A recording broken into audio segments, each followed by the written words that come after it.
that chaos is a wildfire, and it does not affect the super rich.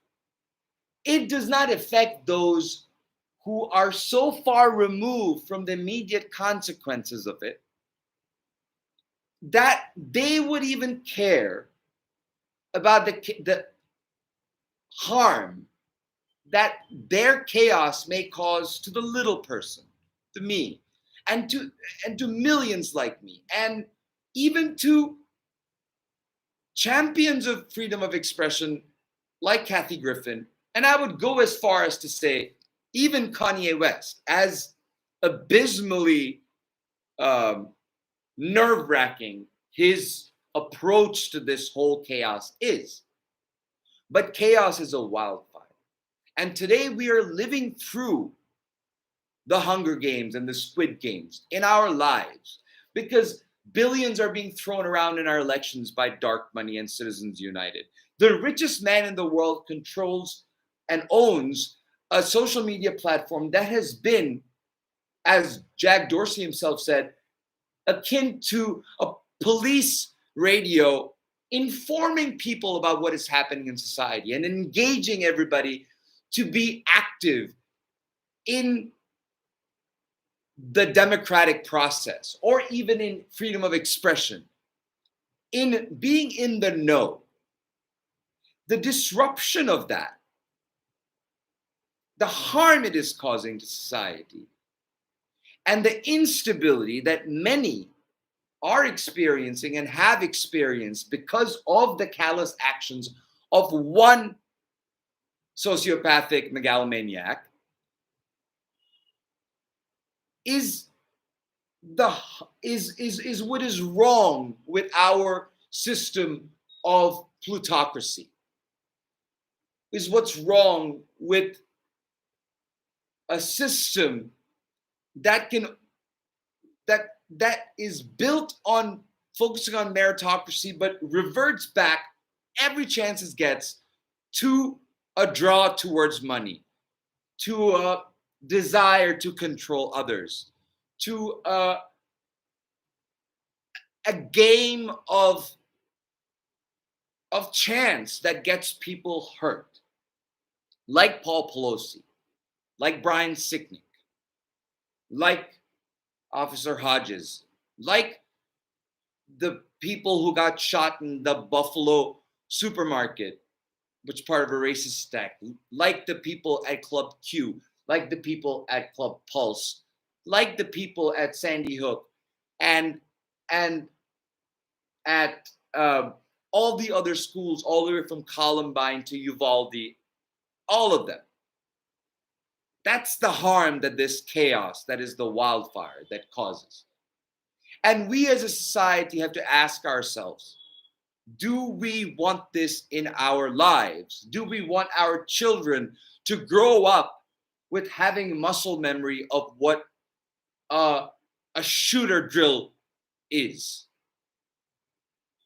For them, it's normal. To them, it's no longer traumatizing because they're growing up with that. But that environment itself is so traumatizing and so dangerous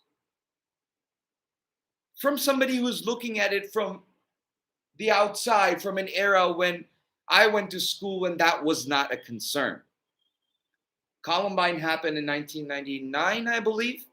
That was 2000. That was when I was my junior, senior in high school. That's when it was just sort of starting out in a very mass way. And not like school shooting hadn't happened before, and I forget the exact instance of when that happened, but it had happened before. But the avalanche of school shootings that have happened since Columbine and the increase in violence because of gun violence that has happened throughout the last 20, 25 years has exponentially gone up. And it is, part of it is the fact that we live in the information age, and the internet expands everything and exponentially expands everything. And I don't know if people understand the gravity of that. Like, you can say that Twitter is town square, but you can't walk into any town square in the world and scream something or say insightful things and it would reach everybody in the world right then and there.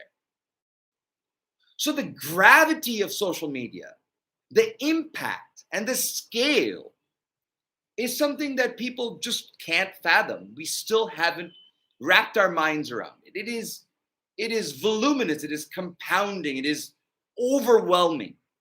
So that brings us to that should bring us to ask ourselves and question ourselves every single time before we tweet something or before we write something. And it should also put people who are in power or in positions of influence on notice that their responsibility as public persons is greater than a private person saying something hateful on social media. That responsibility lies with people like Elon Musk and Kanye West, and even for people like Kathy Griffin and Balenciaga and Kash Patel's book. These people who are in positions of influence, the question they have to ask is, do we add more to this chaos to make clear what is happening or to profit from it? Or should we now finally come out and say, enough, this was expression, this was the point of it, and now let's move forward for the sake of our children? The responsibility lies with us. The responsibility lies with the people. Information is right in front of us. All of this information is right in front of us. We have to put it together. It's easy for me to put it together from afar, looking at it and condensing all of this information. You also have that opportunity. You also today have that technology.